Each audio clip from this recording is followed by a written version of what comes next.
네, 오늘은 부활절 둘째 주일 예배로 하나님 앞에 예배 드립니다. 우리 묵상 기도 드리시면서 예배의 자리로 함께 나아가도록 하겠습니다.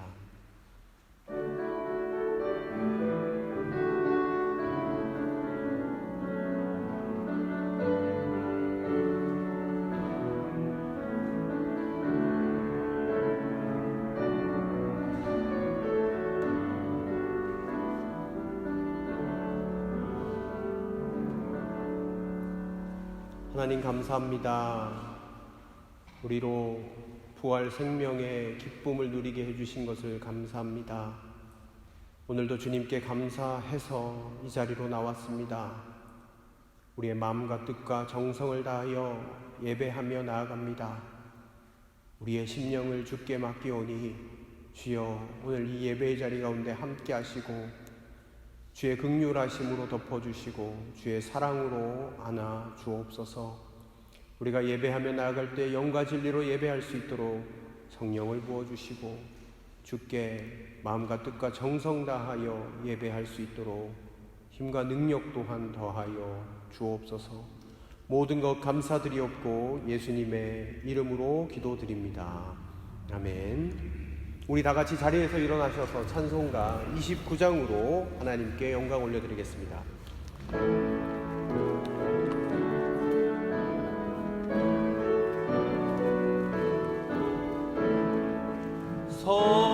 성도여 다 함께 할렐루야 아멘. 주 찬양하여라 할렐루야 아멘. 주 보좌 앞에서 택하신 은혜를 다 찬송하여라 할렐루야 아멘. 만문을 열어라 할렐루야 아멘. 온 하늘 울려라 할렐루야 아멘. 인도자 되시며 친구가 되신 주 그 사랑 끝없다 할렐루야 아멘. 주 찬양하여라 할렐루야 아멘. 찬양은 끝없다 할렐루야 아멘. 거룩한 집에서 주를 종기리며 찬송 부르자 할렐루야 아멘. 아멘. 사도신경으로 우리의 신앙을 다 함께 고백합니다. 전능하사 천지를 만드신 하나님 아버지를 내가 믿사오며 그 외아들 우리 주 예수 그리스도를 믿사오니 이는 성령으로 잉태하사 동정녀 마리아에게 나시고 본디오 빌라도에게 고난을 받으사 십자가에 못 박혀 죽으시고 장사한 지 사흘 만에 죽은 자 가운데서 다시 살아나시며 하늘에 오르사 전능하신 하나님 우편에 앉아 계시다가 저리로서 산자와 죽은 자를 심판하러 오시리라. 성령을 믿사오며 거룩한 공회와 성도가 서로 교통하는 것과 죄를 사하여 주시는 것과 몸이 다시 사는 것과 영원히 사는 것을 믿사옵나이다. 아멘. 우리 다 함께 참회의 기도로 주께 나아가도록 하겠습니다. 늘 우리를 긍휼히 여겨주시고 사랑을 베풀어 주신 그 하나님을 찬양합니다. 부활의 새 생명을 우리에게 허락하여 주셨지만 우리는 그 생명의 가치를 잊어버리고 한 주간 살아온 우리의 삶은 아닐런지요.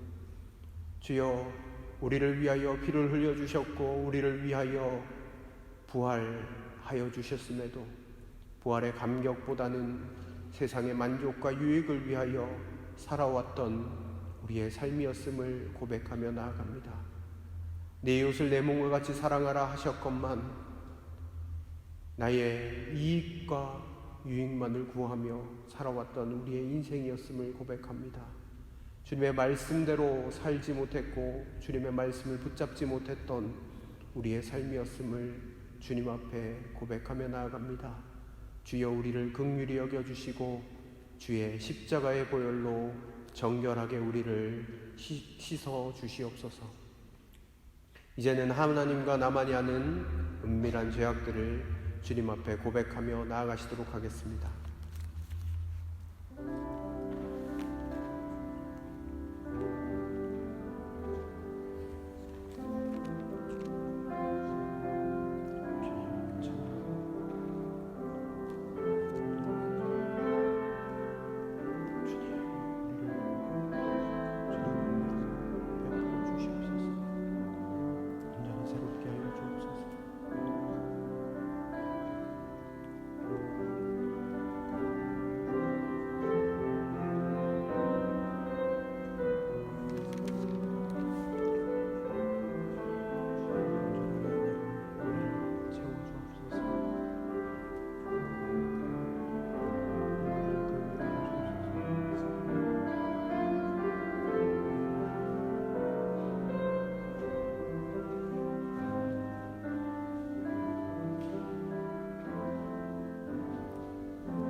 그런즉 누구든지 그리스도 예수 안에 있으면 새로운 피조물이라.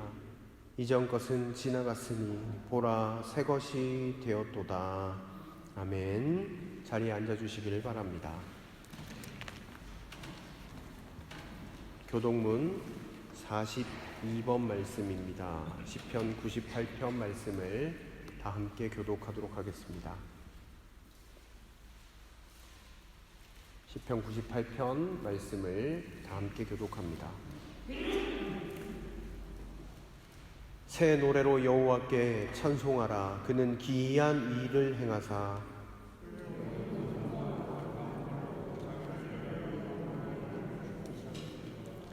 여호와께서 그의 구원을 알게 하시며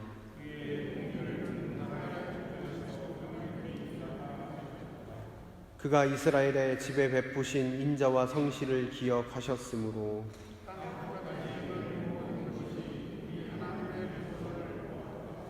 온 땅이여 여호와께 즐거이 소리칠지어다.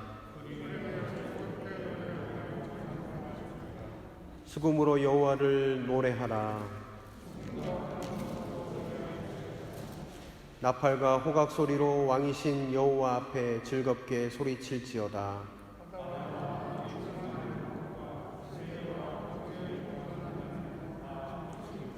다 함께 읽겠습니다. 여호와 앞에서 큰 물은 박수할지어다. 산악이 함께 즐겁게 노래할지어다. 아멘. 우리 찬송가 287장을 부르신 후에 공경란 집사님의 기도 인도로 다 함께 기도 드리도록 하겠습니다.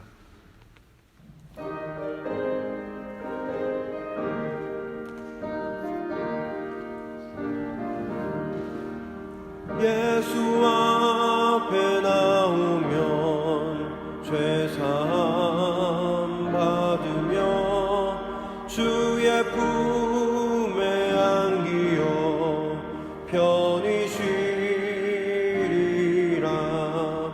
우리 주만 믿으면 모두 구원 얻으면 영생 멸류관 확실히 받겠네. 예수 앞에 나와서 은총을 받으며 마음의 기쁨 넘치어 감사하리라. 우리 주만 믿으면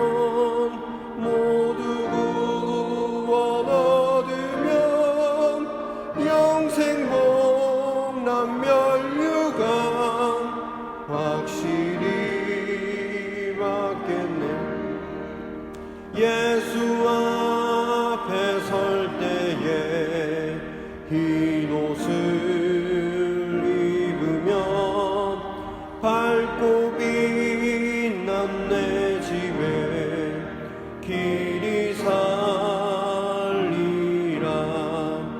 우리 주만 믿으면 모두 구원 얻으면 영생 목락멸류관 확실히 받겠네. 아멘.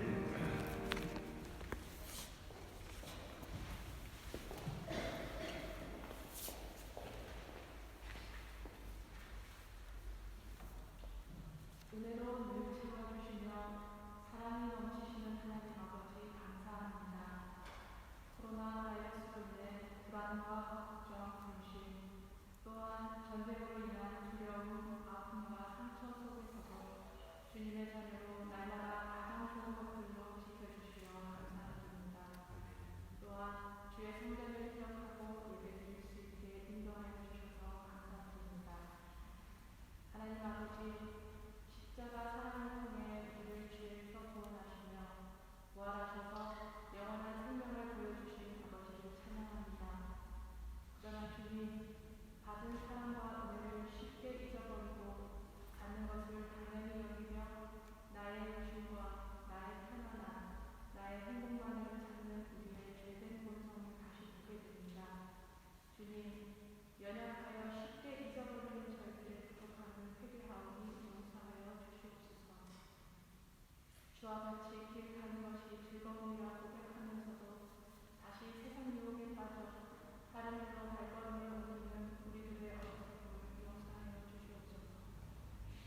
말씀하시고 행하심으로 우리들에게 사랑을 알게 하신 하나님, 주님의 뜻과 주님의 계획을 잘 알고 믿고 따르기를 소망합니다. 주님 이끄시는 대로 순종하며 살아가길 소망합니다. 내 생각, 내 판단을 내려놓고 오로지 주님 걸어가신 그 길을 감사하며 따를 수 있는 우리 모두가 되기를 소망합니다. 하나님, 우리 복음교회를 위해 기도합니다. 주님께서 맡겨주신 각자의 소명대로 이곳 독일 땅에 정착하게 하신 하나님 아버지, 세상 속에서의 삶이 때로는 외롭고 때로는 두렵고 때로는 억울합니다. 그러나 주님의 보혈로 세워주신 우리 공동체 안에서 말씀이 영원한 생명이고 비도록 뜨거워지며 사랑으로 환하게 외롭지 않고 두렵지 않고 상처 없는 우리들이 되게 하여 주시옵소서. 날마다 감사와 찬양이 넘치는 불에 주의 향기를 풍기는 널 되게 하시오. 하나님께서 원하시는 눈으로 새롭게 되어지는 은혜로 인도하여 주시옵소서. 또한 몸과 마음을 아픈 성도들을 치유해 주시며 회복시켜 주시길 기도드립니다. 평화의 하나님, 러시아 우크라이나 전쟁 속에 하나님의 선하심을 드러내시고 하나님의 역사하심을 보게 하옵소서. 불쌍히 여겨 주시옵소서. 변화시켜 주시고 회복시켜 주시옵소서. 또한 우리나라와 우리 민족이 하나님의 자녀로 하나되어 평화를 이루게 하시며 주님의 뜻을 잘 알아 섬기는 나라 되게 하여 주시옵소서. 우리 교회가 섬기는 모두가 나라를 섬겨주는데 주님의 능력으로 만져주시어 믿음의 자녀들이 넘쳐나는 기적이 일어나게 하여 주시옵소서. 주님, 이 시간 주님의 말씀을 듣습니다. 기도하며 준비하신 이러한 목사님에게 늘 건강하도록 지켜주시고 주님 주시는 지혜와 능력으로 주님의 일을 능히 감당하게 하시옵소서. 목사님 가정에 평안을 주시며 기도의 제목마다 더 크게 응답하여 주시옵소서. 오늘 주신 말씀 듣고 저희 모두 더 깨달아 알게 하시고 날마다 믿음으로 성장하는 주님의 자녀로 인도하여 주시옵소서. 이 모든 말씀 우리를 위해 십자가에서 피 흘리시고 부활하신 예수 그리스도의 이름으로 기도드립니다. 아멘.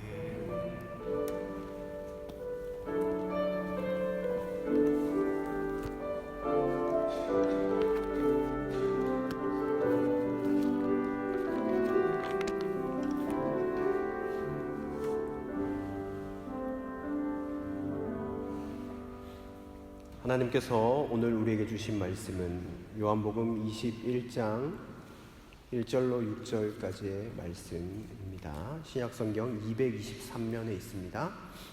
요한복음 21장 1절로 6절까지의 말씀입니다. 봉독하겠습니다. 그 뒤에 예수께서 디베랴 바다에서 다시 제자들에게 자기를 나타내셨는데 그가 나타나신 경위는 이러하다. 시몬 베드로와 쌍둥이라고 불리는 도마와 갈릴리 가나 사람 나다니엘과 세베대의 아들들과 제자들 가운데서 다른 두 사람이 한자리에 있었다. 시몬 베드로가 그들에게 말하기를 나는 고기를 잡으러 가겠소 하니 그들이 우리도 함께 가겠소 하고 말하였다. 그들은 나가서 배를 탔다. 그러나 그날 밤에는 고기를 한 마리도 잡지 못하였다. 이미 동틀 무렵이 되었다.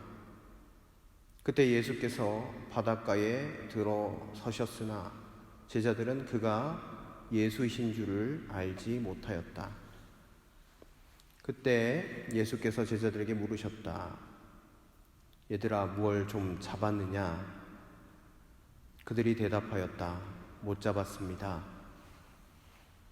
예수께서 그들에게 말씀하셨다. 그물을 배 오른쪽에 던져라. 그리하면 잡을 것이다. 제자들이 그물을 던지니 고기가 너무 많이 걸려서 그물을 끌어올릴 수가 없었다. 아멘. 네, 이렇게 주님께 예배하러 나오신 우리 모든 성도님들을 환영하고 축복합니다. 우리 옆에 계신 분과 인사를 좀 나눠주시면 좋겠습니다. 부활의 생명이 늘 함께 하시길 바랍니다. 이렇게 인사해 주실까요? 네, 오늘은 얘들아 너희에게 물고기가 있느냐라는 제목으로 하나님의 말씀을 함께 나누겠습니다. 여러분, 오늘 말씀을 보시면 예수님께서 부활하시고 다시 제자들에게 나타나신 장면을 그리고 있습니다. 이렇게 1절을 살펴보면 언제 나타나셨는지, 어디에서 나타나셨는지 분명히 기록하고 있는데요. 예수께서 그 뒤에 디베랴 바다에 나타나셨다라고 기록하고 있습니다. 그 뒤라고 하는 것은 우리가 지난주에 살폈던 다락방에서 예수님이 나타나신 이후를 말하는 것입니다. 그리고 오늘 어디에 나타나셨습니까? 디베랴 바다에 나타나셨습니다. 여러분, 디베랴 바다라고 이렇게 적혀져 있으니까 다른 바다 같죠? 어딘지 아시죠? 네, 갈릴리 호수를 가리킵니다. 왜 호수라고 하지 않고 바다라고 했는가? 그들의 눈에 보기에 바다처럼 광활했기 때문에 그렇게 불렀을 겁니다. 그런데 우리는 오늘 이어서 질문을 한번 던져 봅니다. 분명히 예루살렘의 다락방에 있었던 자들이 이제 멀리 갈릴리 바다에 있는가 하는 사실을 생각해 봅니다. 왜 이렇게 예루살렘에 있던 이들이 다시 갈릴리로 가게 되었을까요?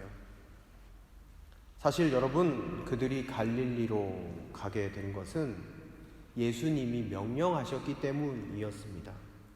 오늘은 성경을 좀 찾아보겠습니다. 마가복음 14장 28절 한번 찾아보실까요?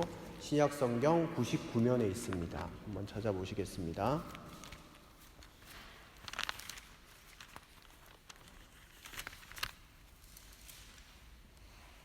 네. 14장 28절 말씀 한번 같이 보시겠습니다. 그러나 내가 살아난 뒤에 너희보다 먼저 갈릴리로 갈 것이다. 아멘. 주님께서요, 십자가에 못 박히시기 전에 제자들에게 자신의 부활과 죽음에 대해서 예고하시면서 부활하신 뒤에 갈릴리에서 제자를 만나실 것을 이미 말씀을 하셨어요. 그리고 우리가 마가복음 16장 7절 말씀을 한번 보실까요? 16장 7절 말씀 9장 넘기시면 마가복음 16장 7절 말씀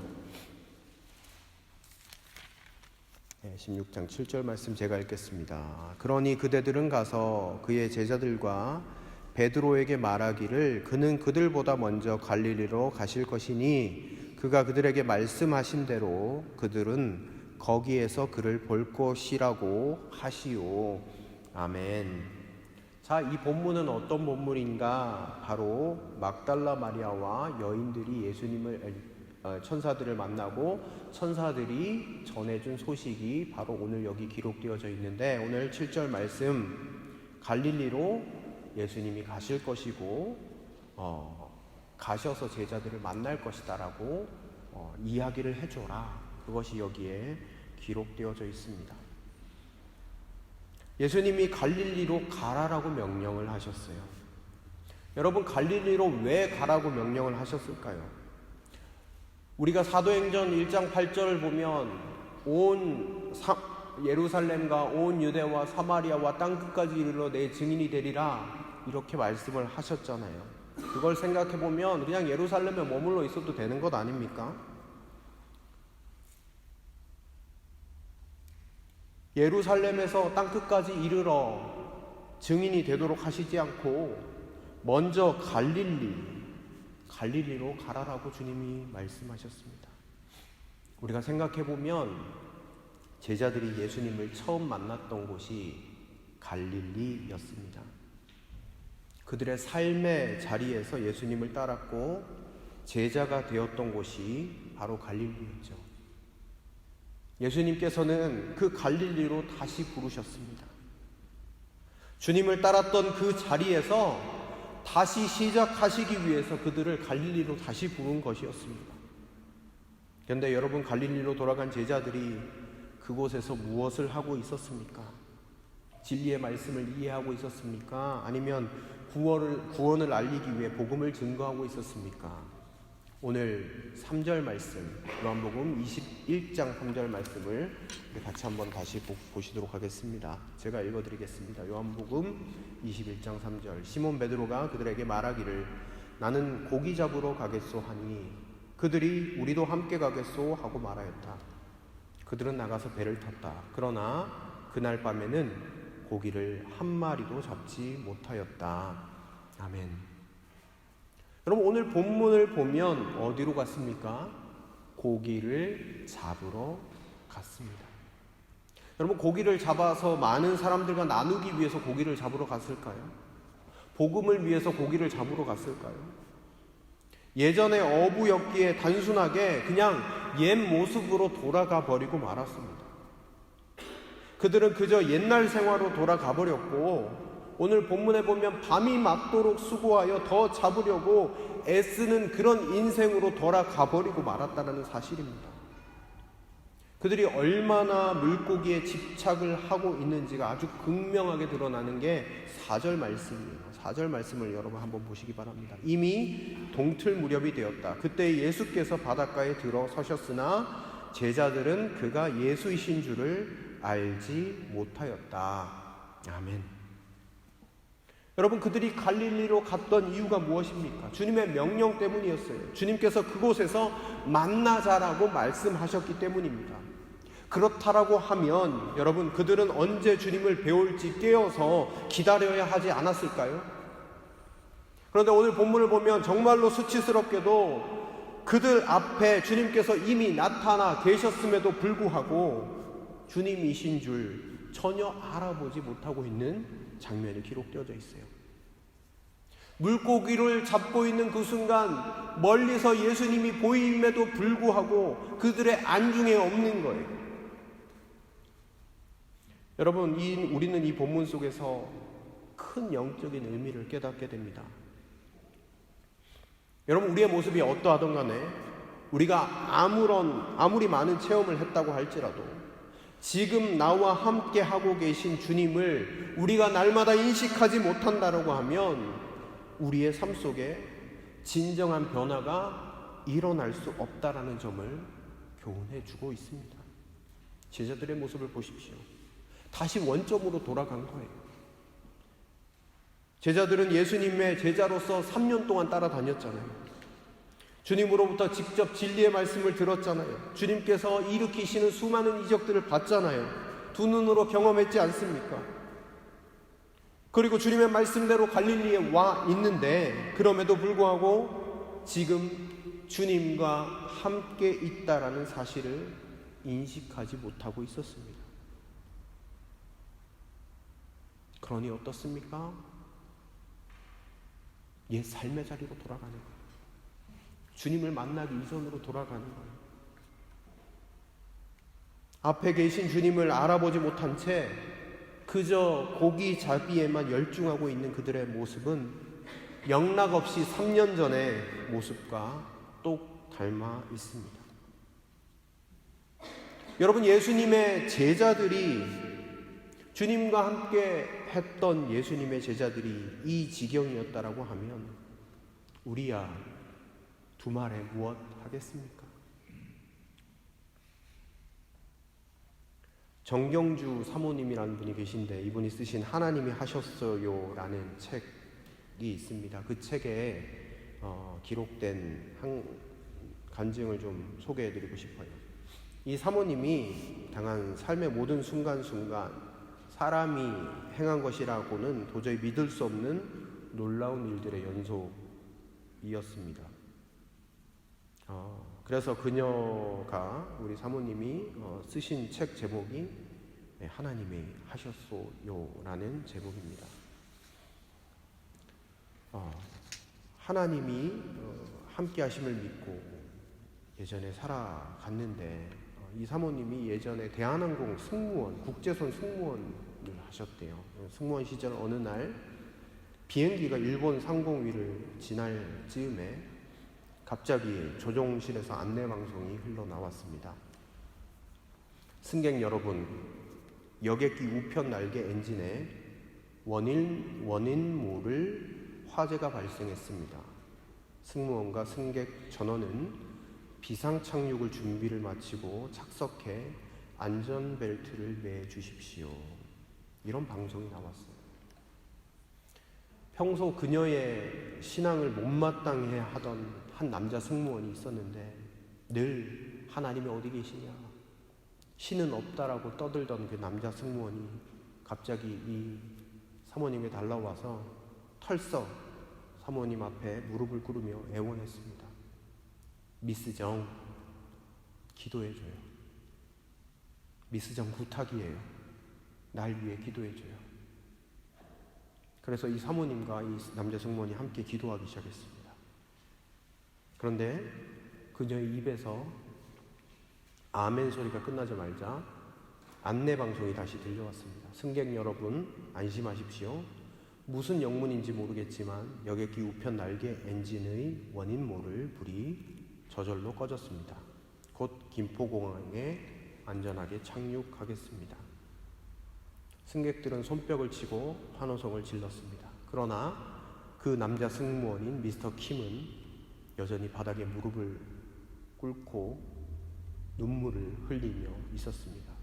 그리고 이 사모님도 함께 하나님께서 함께 해주시고 도와주셨구나, 하나님이 여기에 계셨구나라는 것을 함께 나누면서 함께 울어노라고 이 책에 간증하고 있습니다.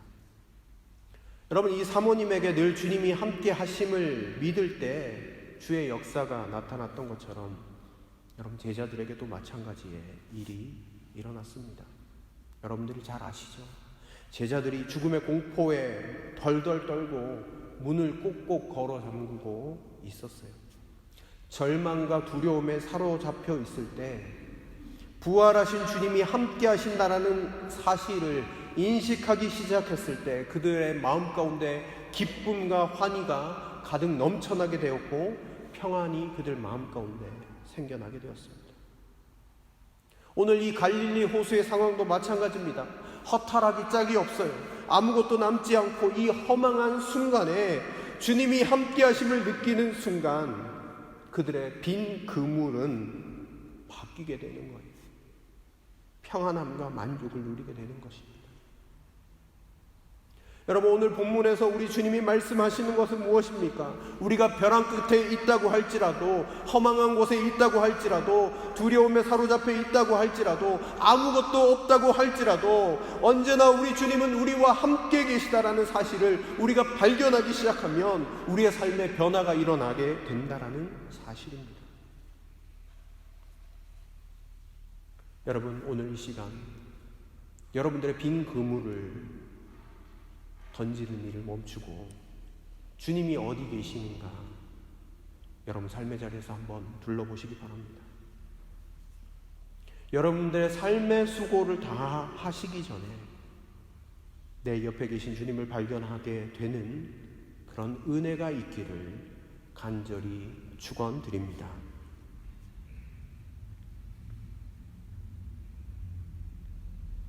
갈릴리에서 만나자는 주님의 말씀을 따라 제자들은 갈릴리로 되돌아왔지만, 그러나 갈릴리에 도착한 그들은 주님을 까맣게 잊어버리고 말았습니다. 그들이 그곳에 왜 있어야 하는 건지, 무엇인지 망각한 채 그들의 욕망을 쫓아서 갈릴리 바다에서 고기잡이를 하고 있었죠. 그리고 바닷가에 나타나신 예수님을 바라보지 못하고 인식하지 못하고 그냥 그물질하는 일에 사로잡혀 있었습니다. 여러분, 그렇게 수고했으면 멸치 한 마리 정도 잡을 법 하지 않습니까? 어떻게 밤이 새도록 그물을 던졌는데 한 마리도 얻지 못했다라고 성경은 기록하고 있을까요? 그런데 그때 주님의 음성이 들려왔죠. 우리 5절 말씀 한번 보실까요? 그때에 예수께서 제자들에게 물으셨다. 얘들아, 뭘 좀 잡았느냐? 그들이 대답하였다. 못 잡았습니다. 아멘. 여러분, 이 질문은 그들이 지금 무엇을 하고 있으며 어디에 있는지를 질문하고 있는 것입니다. 제가 중학교 시절 때 제일 많이 들었던 말 중에 한 마디가 무슨 말이냐면, 우리 부모님이 항상 저에게 너 지금 뭐하고 있니? 이 얘기를 많이 들었어요. 이 말의 의도는 뭡니까? 네가 지금 TV를 볼 때가 아니다, 이 말이죠. 네가 지금 놀 때가 아니다, 네가 지금 뭐하고 있니? 이 말은 책상에 앉으라는 이야기예요. 네가 앉아 있어야 할 곳은 책상이라는 얘기죠.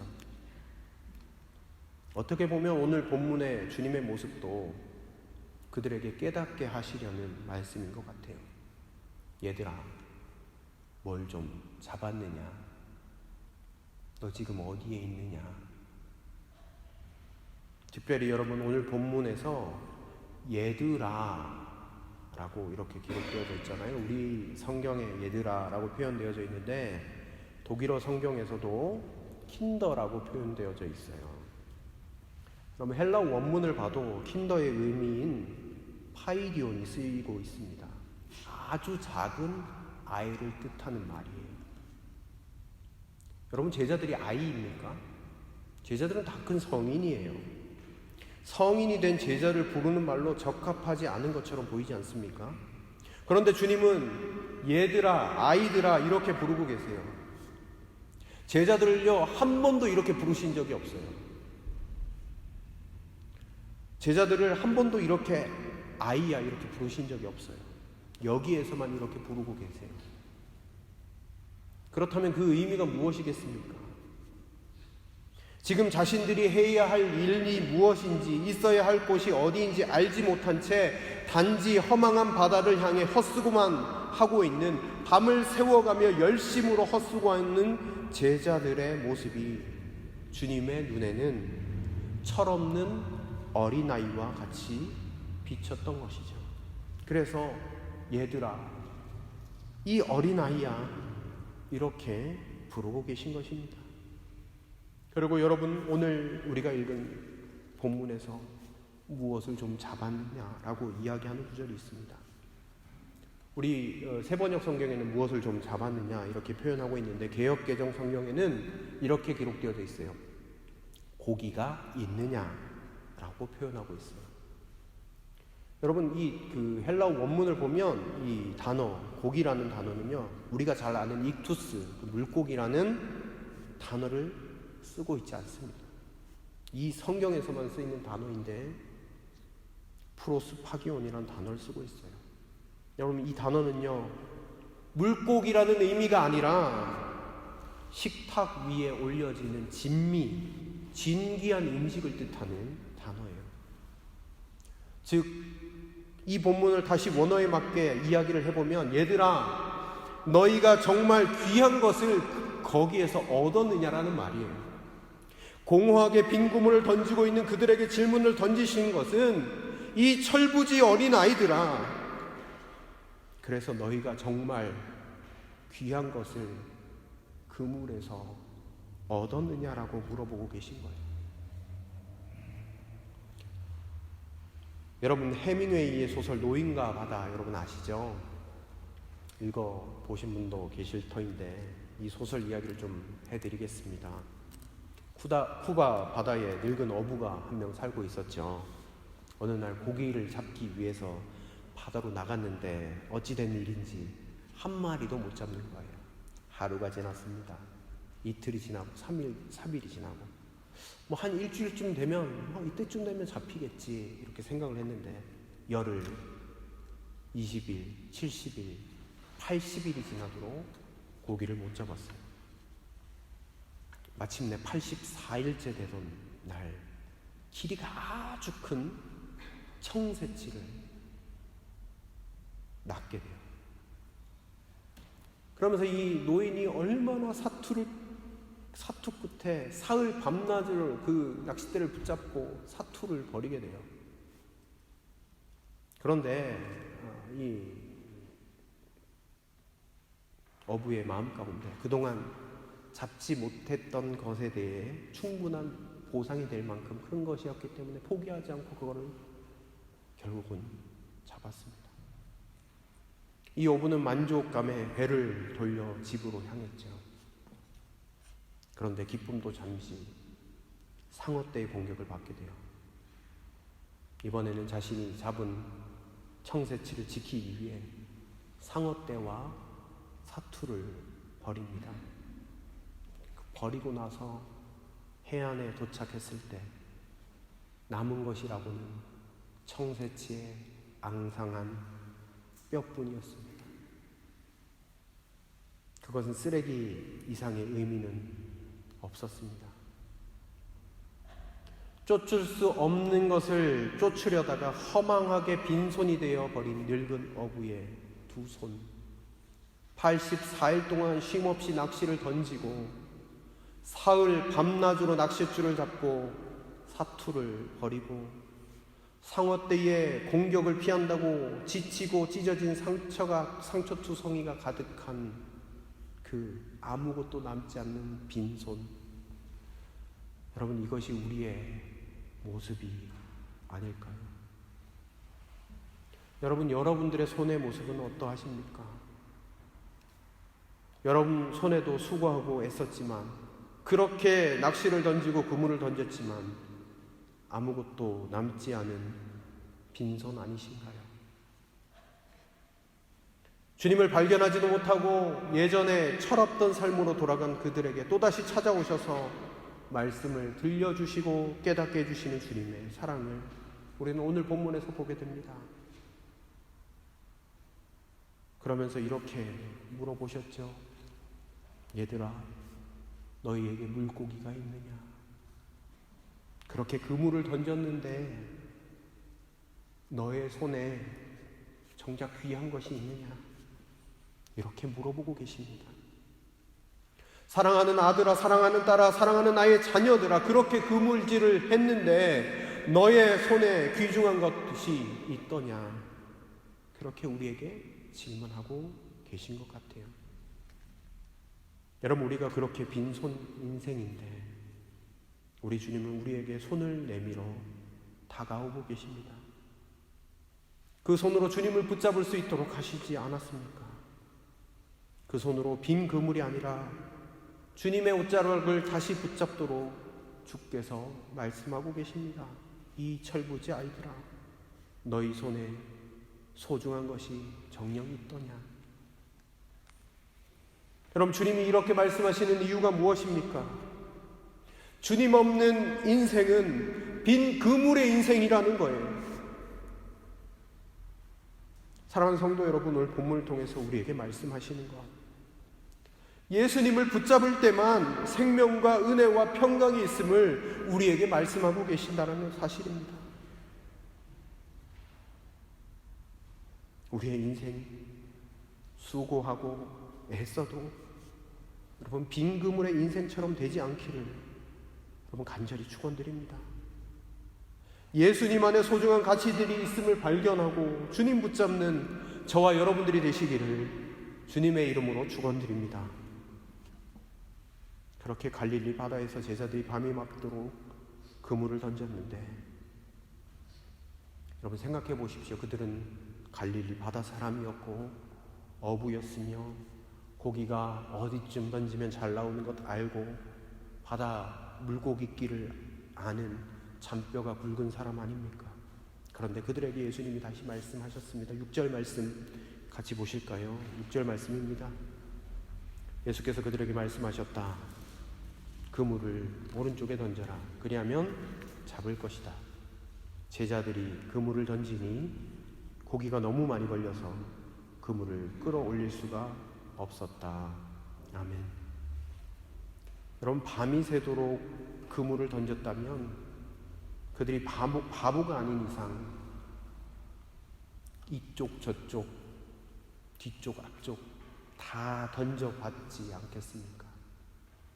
그런데 한 번 더 오른편에 그물을 던져보라는 거예요. 밤새도록 한 마리도 보이지 않던 고기가 새삼스럽게 오른쪽에 한 번 더 그물 던진다고 해서 잡힐 리는 없지 않겠습니까? 그런데 오늘 본문은 분명하게 이야기하고 있습니다.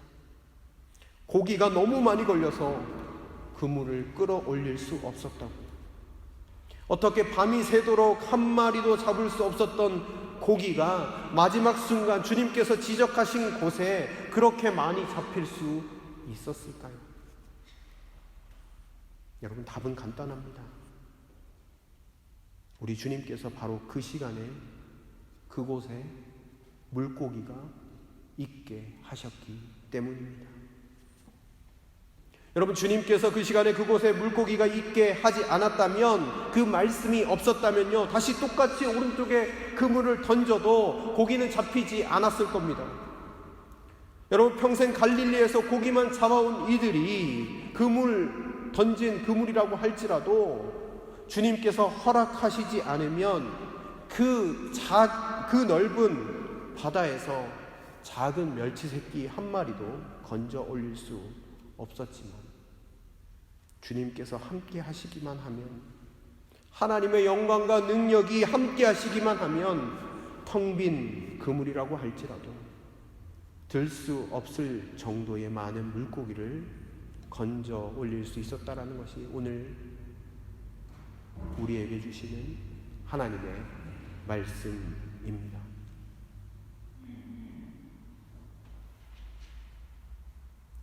여러분, 이것은 우리에게 보여주시는 하나님의 말씀입니다.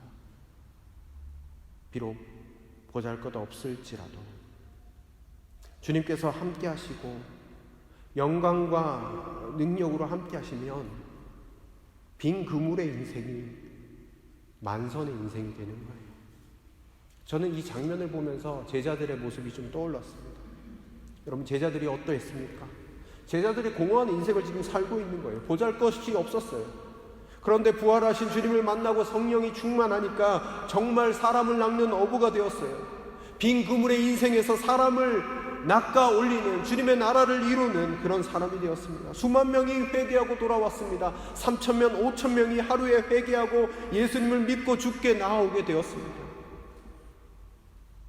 예수님이 함께 하심을 믿지 못하고 자신의 욕망을 따라 그물을 던지는 인생에는 아무것도 없었지만, 예수님과 함께하는 인생, 예수님의 영광과 능력이 임하는 인생은 부족하고 연약해도 주께서 사용하셨다라는 사실입니다.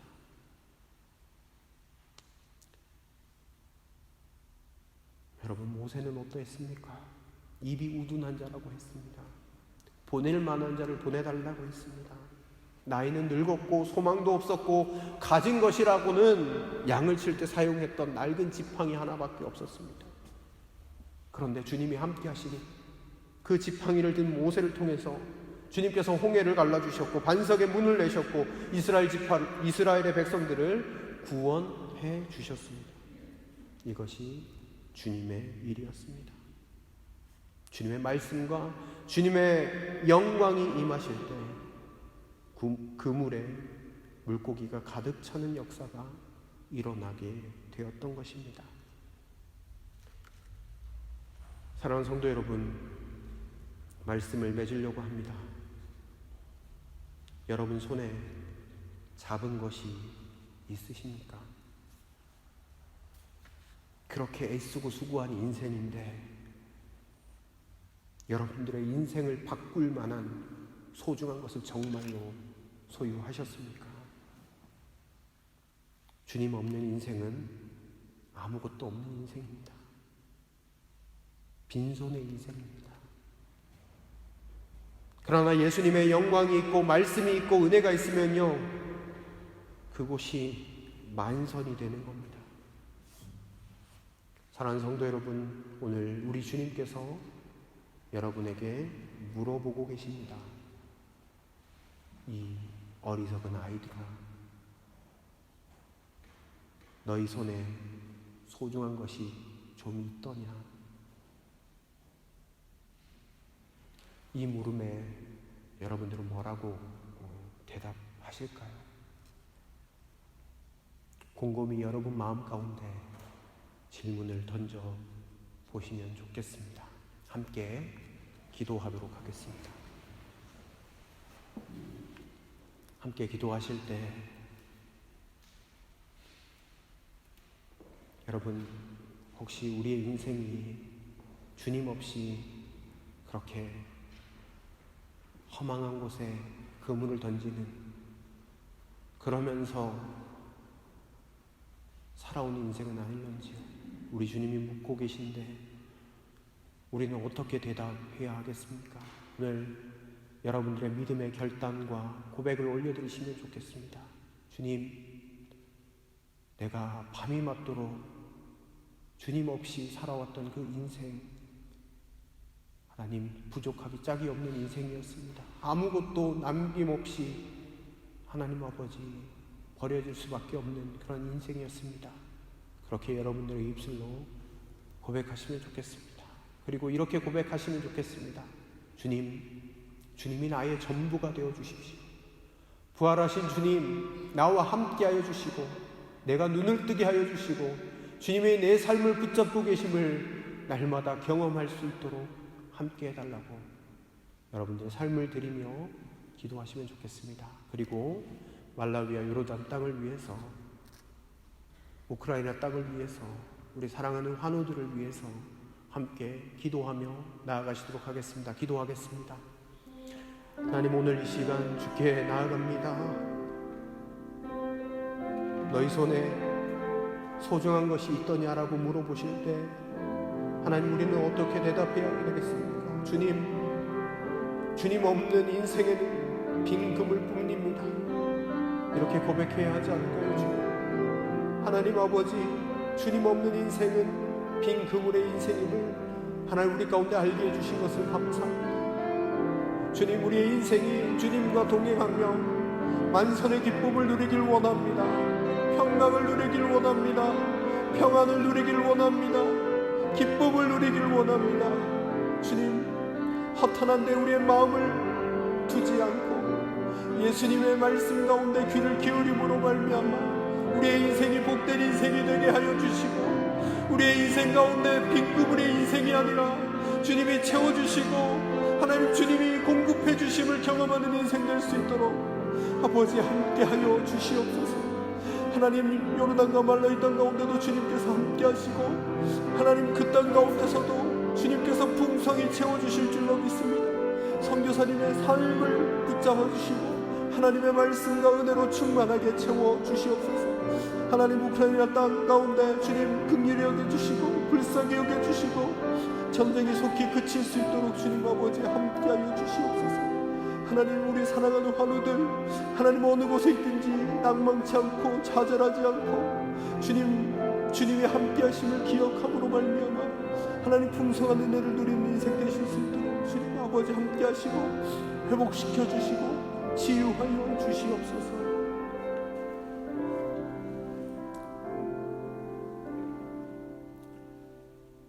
하나님 감사합니다. 우리의 아무것도 없습니다. 하나님 없는 인생은 빈 그물의 인생입니다. 그것을 주님 앞에 고백드립니다. 늘 주님과 동행하며 살아갈 수 있도록 우리와 함께하여 주십시오. 그것을 깨달을 수 있도록 우리의 눈을 열어주십시오. 주님을 바라보게 하여 주십시오. 그래서 주님과 함께 평안과 화평과 기쁨을 누리며 살아가는 우리의 삶 되게 하여 주시옵소서.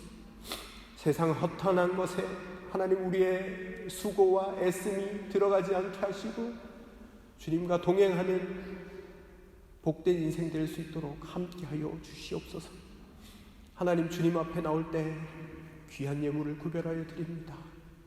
주님께 감사해서 우리의 물질, 우리의 삶, 우리의 시간 모든 것이 주님의 것임을 고백하며 귀한 물질을 구별하여 드립니다. 이 물질이 쓰이는 곳곳마다 하나님의 나라가 드러나게 하시고 병든 자들이 일어나게 하시고 죽어진 자들이 살아나는데 귀하게 쓰임받는 물질 되게 하여 주시고 하나님, 우리가 물질만 드릴 것이 아니라 우리의 마음도 드리고 우리의 시간도 드리고 우리의 전부를 주님 앞에 헌신하며 드릴 수 있는 믿음 또한 더하여 주시옵소서. 모든 것들을 감사드리며 이 모든 말씀 예수님의 이름으로 기도드립니다. 아멘. 장로님 나와주셔서 광고 말씀 전해주시겠습니다.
네, 다 같이 자리에서 일어나시도록 하겠습니다. 우리 주보 간지에 끼워져 있는 전능하신 나의 주 하나님은 오늘 말씀을 생각하면서 우리 같이 이 찬양 드리고 축도함으로 예배를 마치도록 하겠습니다.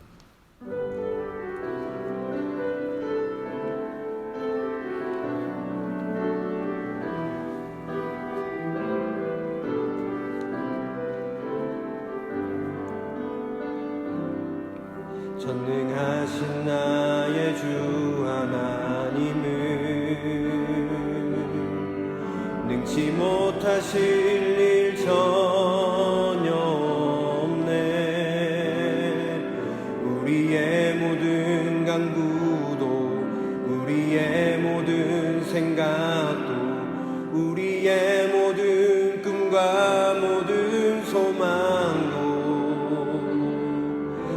신실하신 나의 주 하나님은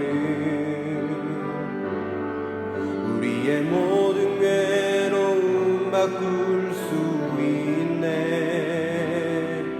불가능한 일 행하시고 죽은 자를 일으키시니 그를 이길 자 아무도 없네. 주의 말씀 의지하여 깊은 곳에 금을 던져 오늘 그가 놀라운 일을 이루시는 것 보라. 주의 말씀 의지하여 믿음으로 금을 던져 믿는 자에게 능치 못함 없네. 다시 한 번 더 고백합니다. 전능하신 나의 주 하나님은 능치 못하실 일 전혀 없네. 우리의 모든 간구도 우리의 모든 생각도 우리의 모든 꿈과 모든 소망도 신실하신 나의 주 하나님은 우리의 모든 괴로움 바꿀 수 있네. 불가능한 일 행하시고 죽은 자를 일으키시니 그를 이길 자 아무도 없네. 주의 말씀 의지하여 깊은 곳에 금을 던져 오늘 그가 놀라운 일을 이루시는 것 보라. 주의 말씀 의지하여 믿음으로 금을 던져 믿는 자에게 능치 못함 없네. 주의 말씀 의지하여 깊은 곳에 금을 던져 오늘 그가 놀라운 일을 이루시는 것 보라. 주의 말씀 의지하여 믿음으로 금을 던져 믿는 자에게 능치 못함 없네. 믿는 자에게 능치 못함이 없습니다. 믿는 자에게 능치 못함 없네. 마지막으로 다시 한 번 더 믿는 자에게 능치 못함 없네.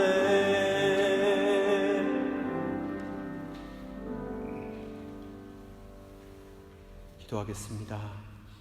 이제는 우리 구주 예수 그리스도의 은혜와 하나님의 사랑과 성령의 위로 충만 교통하심의 역사가 주님 없는 인생이 빈 그물의 인생임을 기억하며 주님과 함께 늘 동행하기로 결단하며 나아가는 여기에 모인 모든 예배자들 가운데 삶의 자리와 건강함과 일터와 학업 가운데 이제로부터 영원토록 함께 하시기를 간절히 축원하옵나이다. 아멘.